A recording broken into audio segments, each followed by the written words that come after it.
We all know the legend.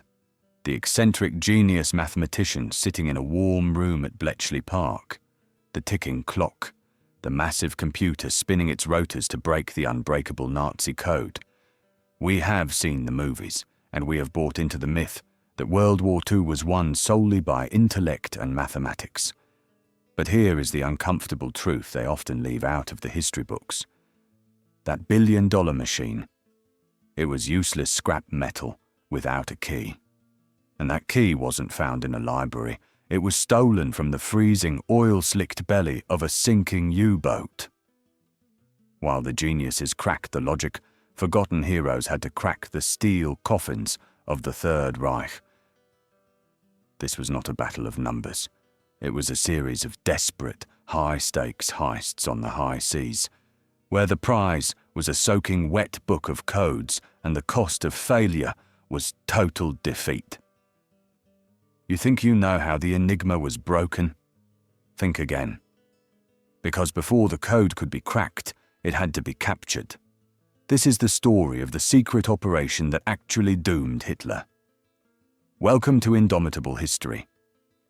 To understand why this heist was necessary, we must first look at the terrifying reality of 1941. The Atlantic Ocean was not just a body of water. It was the only lifeline keeping Britain alive. Every gallon of oil for the Spitfires, every bullet for the rifles, and every loaf of bread for the civilians had to come by ship from North America. And the Germans knew this. They knew they did not have to invade the British Isles to win. They simply had to starve them into submission. The instrument of this starvation was the U-boat. These submarines hunted in groups known as wolf packs, coordinating their attacks to devastate Allied convoys. In the spring of 1941 alone, U-boats sent hundreds of thousands of tons of Allied shipping to the bottom of the ocean. The sea lanes were turning into a graveyard. The sailors on those merchant ships called it the happy time for the Germans, but for the Allies, it was a slaughter.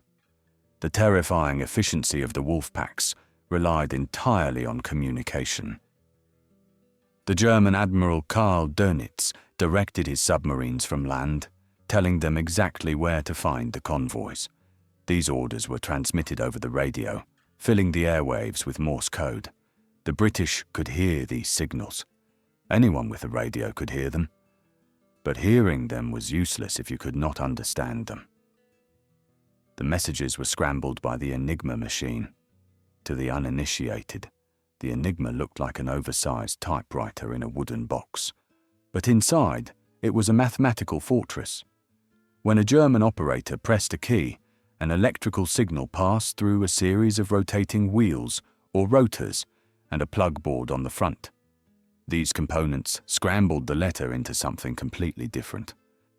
If you pressed the letter A, the machine might light up the letter Z.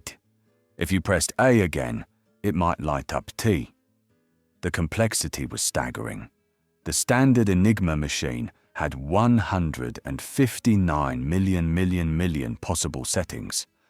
That is a number with 18 zeros. And to make matters worse, the German Navy, the Kriegsmarine, was paranoid. They did not trust the standard machines used by the Army and Air Force. They added extra complications, special procedures, and tighter security measures. Every 24 hours, at the stroke of midnight, the settings changed.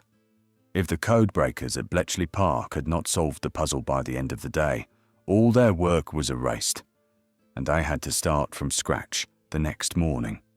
By early 1941, the code breakers were hitting a brick wall. They had made progress with the Air Force codes, but the naval Enigma, the one controlling the U-boats, remained dark. This blackout meant the convoys were sailing blind, straight into the jaws of the wolf packs. The mathematicians needed help. They did not just need genius. They needed a miracle. They needed a physical copy of the machine and, more importantly, the code books that told the operators which settings to use for each day. This brings us to the 9th of May, 1941. and a man named Fritz Julius Lemp. Lemp was a German hero and a U-boat ace. He was the commander of U-110. He was aggressive, experienced, and dangerous. He was also the man who had fired the first torpedo of the war against a passenger ship, the Athenia, causing an international scandal. Lemp was not the kind of man to make mistakes. On this day, Lemp and U-110 were stalking convoy OB-318 in the North Atlantic, south of Iceland. He saw his opportunity and launched an attack, sinking 2 ships. But Lemp had become too greedy. He lingered near the surface to check his work. He did not realize that the convoy's escorts, the British destroyers HMS Bulldog and HMS Broadway, along with the corvette Aubriezia, were hunting him. The British ships picked up the U-boat on their sonar. The hunters became the hunted. They unleashed a barrage of depth charges. Explosions rocked the submarine. Inside U-110, the lights failed. The air filled with the terrifying sound of high-pressure water hissing into the hull. The steel groaned under the shockwaves. The depth gauges shattered. Lemp, believing his boat was about to be crushed like a tin can, made a split-second decision. He ordered his crew to blow the ballast tanks and surface. The U-boat shot out of the water like a breaching whale, foam cascading off its sides, right in the middle of the British ships. The destroyers immediately opened fire with their guns, suppressing the German crew as they scrambled out of the hatches. Lemp ordered his men to abandon ship. He fully expected the U-boat to sink rapidly. Standard procedure dictated that the crew must open the vents and set explosive charges to scuttle the vessel, ensuring no secrets fell into enemy hands. But amidst the chaos of gunfire and panic, something went wrong. The scuttling charges did not detonate. Maybe the mechanism was damaged by the depth charges. Maybe the crew, terrified by the British machine gun fire, simply forgot. As Lemp jumped into the freezing water, he looked back and saw something that must have turned his blood to ice. His submarine was not sinking. It was wallowing in the waves, battered but buoyant. And the British were not firing to destroy it anymore. They were lowering a small boat. On the bridge of HMS Bulldog, Captain Joe Baker Creswell saw the unique shape of the U-boat and realized the opportunity of a lifetime. He barked an order that went against every instinct of a naval captain. Stop firing. He was not going to sink the enemy. He was going to board her. This was an incredibly dangerous gamble. The U-boat could explode at any second. There could be armed Germans still inside, waiting to ambush the boarding party. Or the U-boat could suddenly lurch and drag the British sailors down to the abyss. A young sub-lieutenant named David Balme was given command of the boarding party. He jumped into a whaler boat with a team of sailors, armed with revolvers and submachine guns. They rowed across the gap between the ships. The waves were high, smashing the small wooden boat against the steel hull of the submarine. Balm leaped onto the slippery, oil-covered deck of U-110. He had never been on a submarine before. He holstered his Webley revolver and walked toward the open conning tower hatch. It was a dark, gaping hole leading into the unknown. Balm climbed down the ladder, rung by rung. The interior was a scene of devastation. The emergency lights cast an eerie blue glow. The air was thick with the smell of diesel fumes, chlorine gas from the batteries, and fear. He moved cautiously, expecting a German sailor to jump out from the shadows. But the boat was empty. The silence was more terrifying than the noise of battle. He could hear the ominous creaking of the hull and the sound of water sloshing in the bilges. He made his way to the control room and then to the captain's cabin. And there, sitting on a desk as if waiting for him, was the prize. It was the Enigma machine. It was plugged in. It was intact. But Balme knew that the machine itself was only half the treasure. He began searching frantically for papers. He found charts, logbooks, and most critically, the code books for the months of April and June. Baum formed a human chain with his sailors, passing the heavy machine and the armfuls of documents up the ladder and out to the waiting boat. They worked with the speed of men who knew they were standing in a grave. At any moment, a German U-boat pack could arrive, or the U-110 could give up its ghost and plunge to the bottom. They stripped the U-boat of everything valuable. They took the sextant. They took the signal books. They even took the captain's uniform. As they rowed back to the Bulldog, weighed down with the loot, they looked back at the captured submarine. They had done it. They had just committed the greatest theft of the war. The capture of U-110 was kept a total secret. The British Admiralty was terrified that if the Germans found out, they would change the entire system instantly. They went to extraordinary lengths to hide the truth. The crew of the Bulldog was sworn to secrecy under penalty of treason. The German prisoners were interrogated and kept in isolation.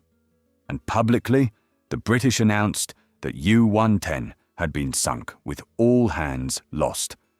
But the secrets they pulled from that steel coffin changed everything. The codebooks were rushed to Bletchley Park. The mathematicians, who had been blind for months, suddenly had the keys to the kingdom. For the next few weeks, the British Admiralty could read the German naval traffic as if they were looking over Admiral Dönitz's shoulder. They routed convoys around the wolf packs. They knew where the U-boats were waiting. The happy time for the Germans began to fade. However, war is an arms race. The Germans were not stupid. They suspected that their codes might be compromised, even if they did not know exactly how. They constantly upgraded their systems. And in early 1942, they introduced a new nightmare that would render the capture of U-110 obsolete. They introduced the M4 Enigma, a machine with 4 rotors instead of 3. Suddenly, the lights went out at Bletchley Park again. The shark blackout had begun. The Allies were once again blind, and the Atlantic turned red with blood once more. The success of 1941 was a distant memory. To survive 1942, the Royal Navy would have to do the impossible. They would have to do it again.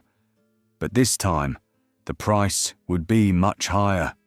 This time, the sailors would not be boarding an abandoned boat. They would be diving into a dying one. The blackout that descended in February 1942 was absolute. The Germans had introduced the Triton key, known to the British as Shark. This was the new 4-rotor Enigma. While the 3-rotor machine was a nightmare of complexity, the addition of just one single wheel multiplied the difficulty by a factor of 26. The number of possible combinations did not just grow. It exploded into a realm of mathematics that even the genius of Alan Turing could not penetrate without a starting point. The screens at Bletchley Park went dark. The chatter of the U-boats became an indecipherable wall of noise. For 10 long, agonizing months, the Allies were deaf. And because they were deaf, they began to die. The timing could not have been worse. The United States had just entered the war, and U-boat commanders were crossing the Atlantic to hunt along the American East Coast. They called it the Second Happy Time.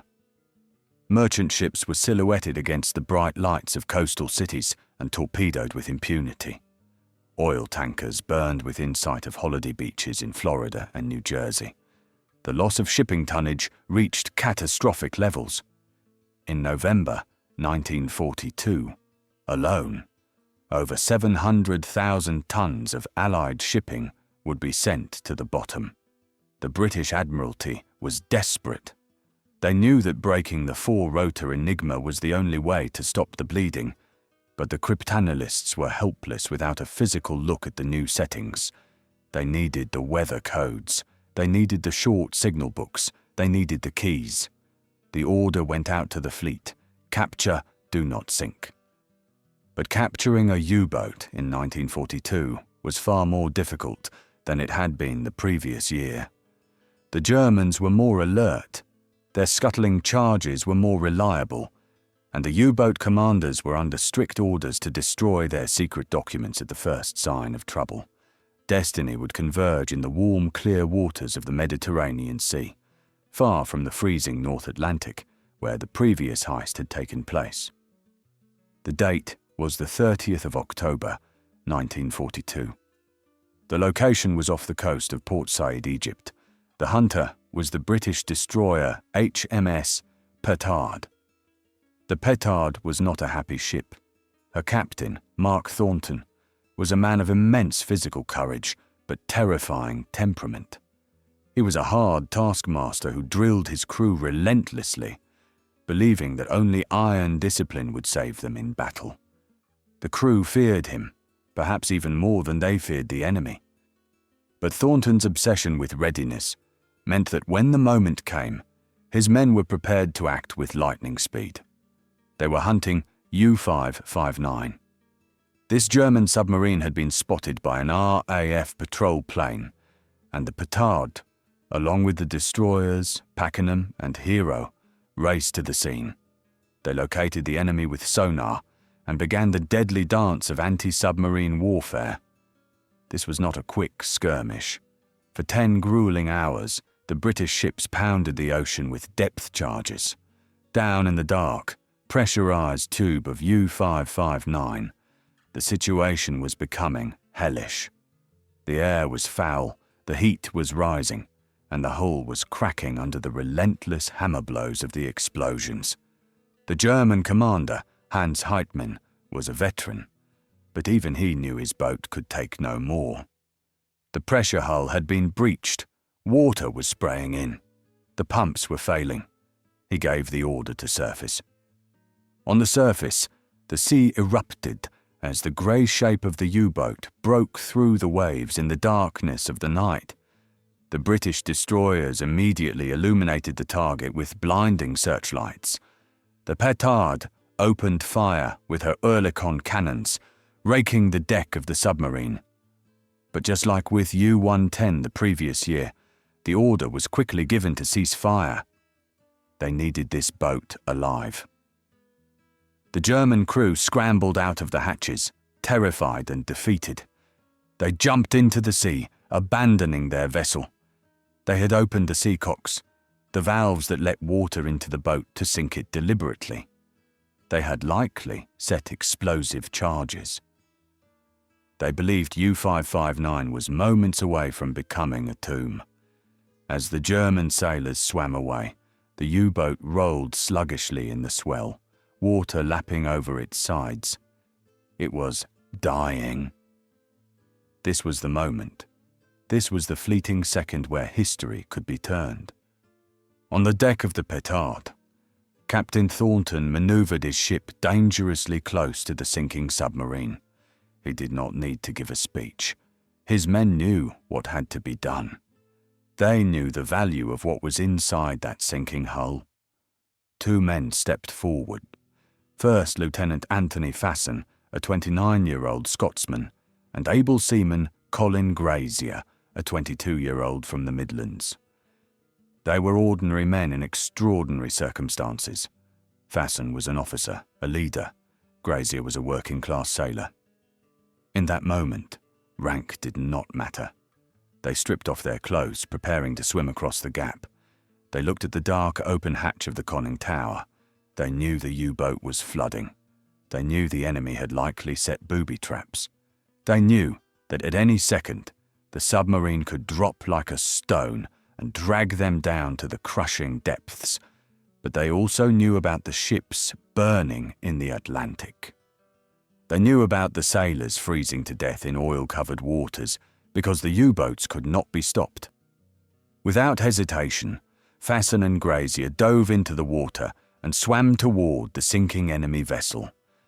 They were followed by a 16-year-old canteen assistant named Tommy Brown, who refused to be left behind. These three men were about to board a sinking trap, armed with nothing but a flashlight in their bare hands. The heist was on, and the clock was ticking faster than they could possibly imagine. Fasson and Grazier climbed up the slippery side of the U-boat and dropped down into the black throat of the conning tower. The interior was a nightmare. The emergency lights were flickering and dying. The air was thick with the acrid smoke of burnt wiring. But the most terrifying sound was the rushing water. It was pouring in from the open seacocks, rising steadily around their ankles, then their knees. The submarine was heavy, groaning under the weight of the invading sea. It was already settling lower in the water. They did not waste a single second. They knew exactly what they were looking for. They pushed past the debris and made their way to the captain's cabin. The water was rising faster now. It was cold and relentless. In the dim light of their torch, they saw it. The keys. They found the confidential books. These were not just any books. They contained the Wetterkurzschlüssel, the weather short signal code, and the Kurzsignal heft, the short signal book. These documents were the holy grail for the code breakers. They were the cheat sheets the Germans used to condense their reports into short, secure bursts of transmission. If Bletchley Park had these books, they could use the weather reports to work backward and crack the daily settings for the four-rotor Enigma. Fasson and Grazier grabbed the documents. The water was now at their waists. The angle of the submarine was shifting. The bow was dipping down. Every instinct screamed at them to run, to get out, to breathe fresh air. But they did not leave. They kept searching. They were ripping drawers open, smashing locks, grabbing every piece of paper that looked official. At the top of the ladder, the 16-year-old Tommy Brown was waiting.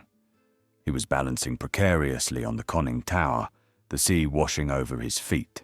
Fasson and Grazier passed the books up to him. Brown grabbed the wet, heavy bundles and scrambled to keep them dry, shielding them with his own body as he passed them to the whaler boat waiting alongside. "More!" Fasson shouted from below. He had found something else. He and Grazier went back into the darkness. They were now operating on borrowed time. The water was surging up to their chests. The electrical systems were shorting out around them, sending sparks flying in the gloom. The submarine lurched violently. It was losing its battle with buoyancy. Tommy Brown, from his perch on the ladder, shouted down to them, "Come up! It is sinking." The water was swirling around the hatch now. The ocean was reclaiming the U-559. But Fasson and Grazier were deep inside the control room, trying to free a piece of equipment bolted to the bulkhead. They were so close. They had already saved the books that would win the war. But in the heat of the moment, with adrenaline surging through their veins, they wanted it all. They were driven by a heroism that defied logic. Then, the end came swiftly.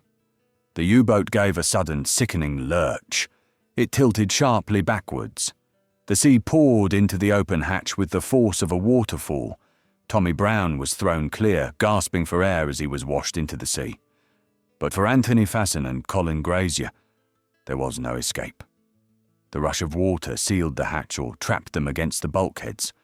The steel coffin slammed shut. Within seconds, U-559 vanished beneath the waves, spiraling down into the depths of the Mediterranean. It took the bodies of two brave men with it.